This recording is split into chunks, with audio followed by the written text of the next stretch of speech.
לכל החבר'ה שהיום הגיעו עלינו לארוחה. קאזה דו ברזיל, הצוות והנהלה רוצים לומר לכולם ברוכים הבאים, בתיאבון ותודה רבה.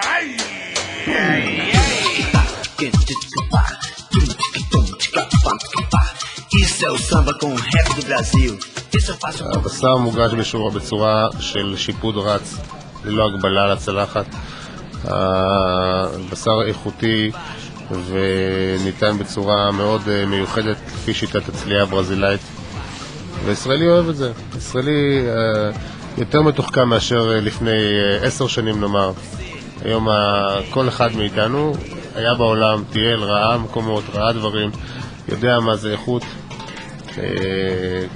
קשה לנו להתפשר על איכות, אנחנו מצפים ליותר, וזה מה שאנחנו מנסים לתת את זה פה במסעדה בקאזה דו ברזיל, לתת את ברזיל האמיתית לישראלי.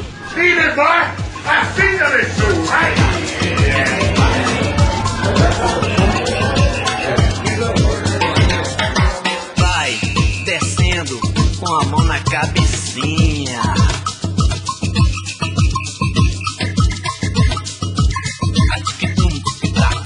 נהנים מאוד, אווירה מעולה, שף מצחיק, אוכל מעולה ומאוד מומלץ. The meat is very, very good. I'm very enjoy. It's a good place. Very good place. Thank you.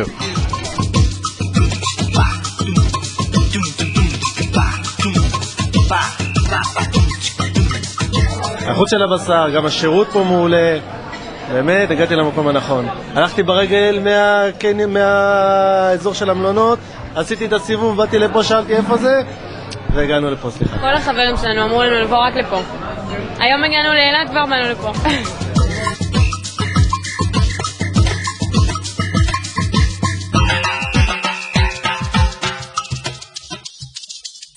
Um dedo no biquinho e outro na boquinha.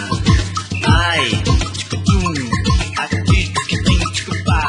הבית הממוצע בברזיל הוא פשוט יש לו מנגל, והוא צולה בבית בשר, וזה לפעמים אפילו בארוחת בוקר. גם אצלנו הישראלים, תחטט בכל בית, תמצא שם איזה מנגל 1 או 2 ושק של פחמים. זאת אומרת, אנחנו די קרובים לזה, אנחנו אוהבים בשר.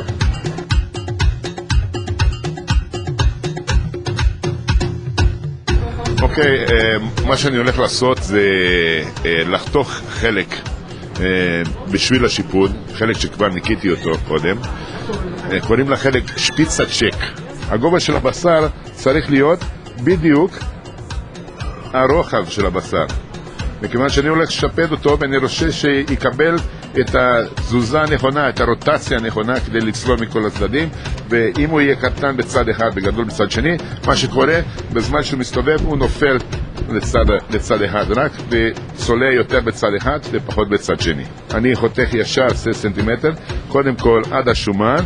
אני רואה יש הרבה שומן בנתח הזה.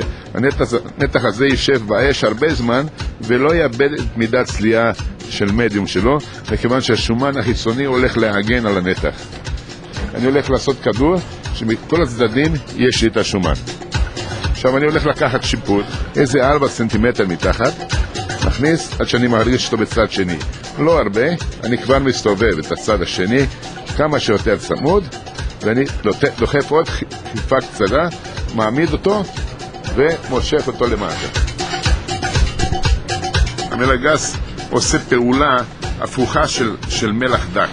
המלח גס יושב על הנתח ולאט לאט הוא נמס אחרי שהנתח נסגר.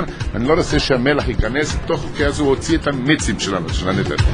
האש למעלה כפי שאמרתי, אז אני שם אותו למעלה בשביל סגירה. השומנים שלו ייפלו למטה ולא יעשו עשן. אני חותך דק דק, פותח את הנתח, ואתם יכולים לראות שהבשר מדיום בפנים. כמו בכל דבר, הקהל שופט אותך בטיב המוצר שלך. לכן עמידה בסטנדרטים גבוהים, אם זה ברמת המזון, אם זה ברמת השירות, אם זה בניקיון המסעדה, אם זה האווירה. תחבר את כל הדברים האלה, זה נשמע אולי קל, אבל זה קצת מורכב, וזה עבודה קשה, זה עבודה יומיומית שעה, דקה, לתת תמיד ללקוח, שאני קורא לו תמיד אורח ולא לקוח, את התחושה של בית, את התחושה שהוא בא להתפנק, את התחושה שהוא בא לשעה וחצי של בילוי ולא רק לאכול. ותודה רבה! איי, איי, איי.